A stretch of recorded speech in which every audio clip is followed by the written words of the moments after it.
right, gang, here's another crazy story with an update. Wife gave me an STD, and then I found her diaries. I'm in shock, and I really need some advice right now. Me, 40 male, and my wife, she's 37, have been married for 10 years, and we recently celebrated our anniversary. We have two wonderful kids together. Since the beginning of the year, things have been off between us, irritable, avoiding me, and we haven't been intimate much. Some days she's happy, some others fully irritated. Sometimes she's a great mother to our kids, some other times she wishes they had never been born. Damn. Recently, I had to go to the urologist for a urinary tract infection, and the test suggested it might be an STD. Yes, if you're wondering, men can get urinary tract infections, not as common as women though. This was a huge shock because I've never been with anyone other than my wife since we started dating. Right now, she's away at her so-called business seminar, which I talked about in a different post. She has been keeping diaries for over a decade, and out of desperation, I read them for the first time ever. What's interesting about that statement, how does he have access to her diaries? Not saying it's impossible though. It turns out she's been having multiple sexual partners for the past 2 years. In particular, there was one affair that lasted over a year, and it seems part of the reason she's been irritable was due to her lover moving on to someone else. I also discovered she has a hidden Tinder account too, and been meeting with other men regularly. Damn. I am devastated beyond words. I feel lost and unsure of what to do, especially since we have two little kids who mean the world to me. I need some advice on how to handle this situation. Should I confront her immediately? If it was me, I wouldn't say a damn thing. Compile that evidence and go consult with a lawyer. Should I consult with a lawyer first? Yes. How do I even begin to process this betrayal and protect my kids through all of this? Thank you for any guidance you can offer in this incredibly difficult time. Update. Thank you all for your invaluable advice and support. It has been a tremendous help during this difficult time. After my last post, my in-laws kindly offered to look after the kids while my wife was away at her seminar.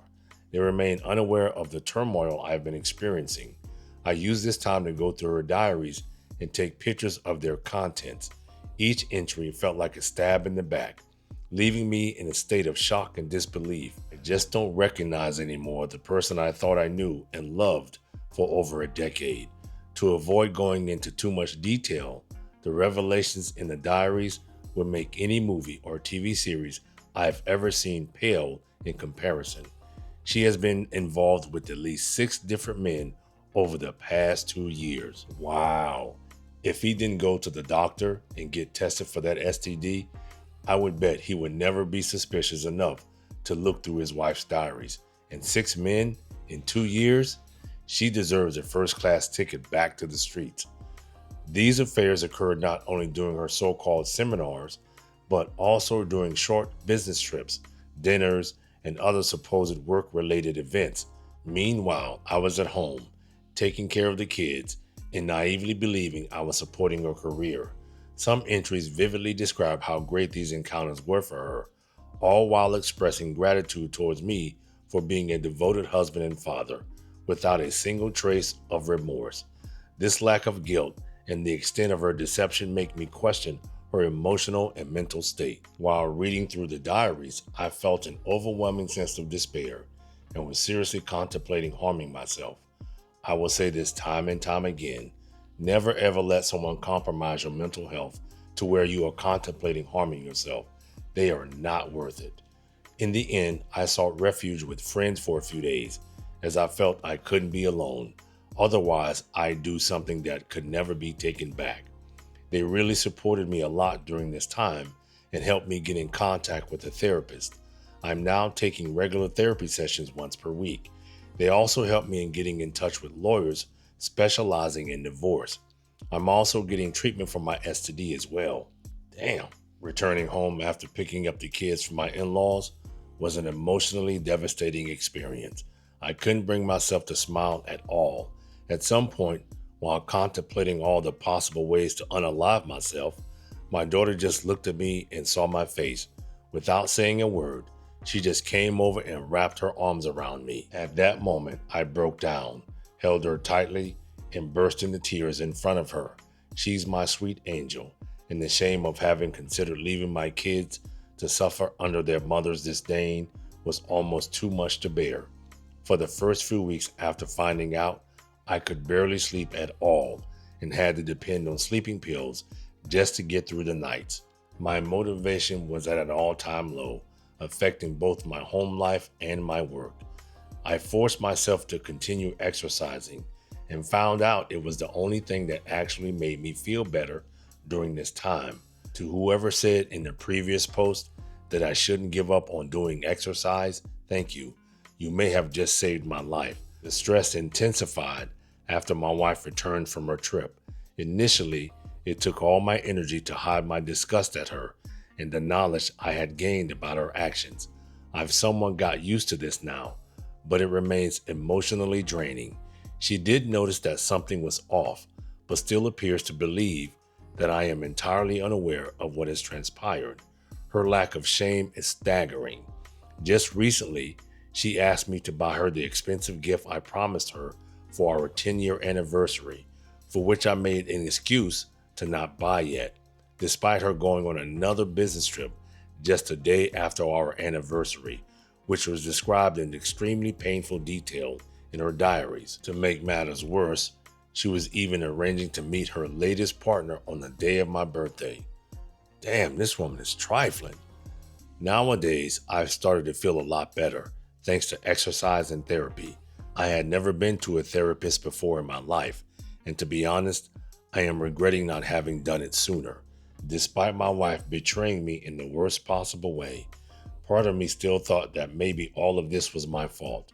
Maybe if I had done this, if I had put more effort into that. I blamed myself for a lot of things. Bullshit. Don't ever blame yourself if your partner cheats. That's a choice. They chose to cheat. A therapist helped me see that while I could have done some things differently, in the end, I cannot be held responsible for the actions she chose to take, and no one deserves to be betrayed in the way I was. If I'm at fault for anything, it's for blaming myself for everything, always putting her needs ahead of my own, and trusting her unconditionally without question. While it was extremely hard for me to balance work and looking after the kids alone, every time she went on any of these trips, I always let her go after convincing myself that I was doing it for her, to support her business, to let her relieve stress from being at home, that this is what a supportive husband would do, and that if maybe I had a better job or made her happier, she wouldn't feel the need to escape from home. I'd be lying if I said I'm not depressed anymore, but I'm certainly doing much better these days. Nowadays, I feel more rage rather than sadness, and it is the rage that's keeping me going.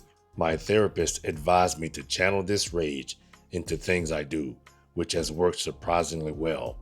I talked with 2 law firms about my situation and was advised to collect more evidence, which I've been devoting myself for the past few weeks.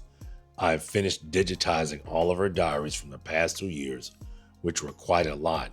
I got access to her computer and found way too many photos, chat conversations, and documents to help my case.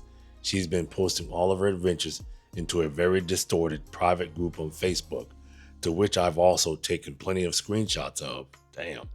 I've compiled a list of all of her sexual partners in the diaries and have been identifying them one by one on social media, etc.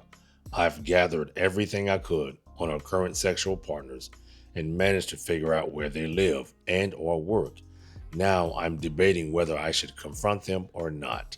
The things I've read in these diaries are so bizarre that I thought maybe she was just writing material for some sort of twisted novel. That is, until I found all the other stuff in her computer, etc. Maybe I'm broken myself as well, but part of me is enjoying this process of gathering all these tiny pieces of evidence and information, cross-referencing them with her diaries, and finding everything I can about her and her lovers. Part of me wants to see her burn on social media, by posting directly everything I've found out, since a big part of our business is centered around social media. But I'm refraining myself from doing so, since this would also affect both me and the kids, as well as our parents, who have been nothing but kind to me since we got married. Nope, don't expose her yet. This is where he needs to think clearly. Don't let his emotions get in the way to where he will make a mistake. I'm also not sure if I should bring this to light to her parents as well, since this would probably devastate them. I am planning on confronting her after talking further with the lawyers about how to make sure to gain custody of my kids. The country I live in has a rather unfair tendency of granting custody to the mother, even if she's unfit for it, setting the terms of the divorce and child support. In any case, thank you all for the advice. A few weeks ago, I was in full despair and had no idea what to do nor how to approach the situation. Nowadays, I feel that little by little, I'm digging myself out of this hole I've been thrown into. Sorry if I don't respond to all your comments. Right now, my full attention is devoted to protecting my kids. Well, all I have to say to him is stay on this path, but fine-tune his emotions so they stay under control while he continues to gather evidence to bury his wife. Anyway, thanks for tuning in. Until next time.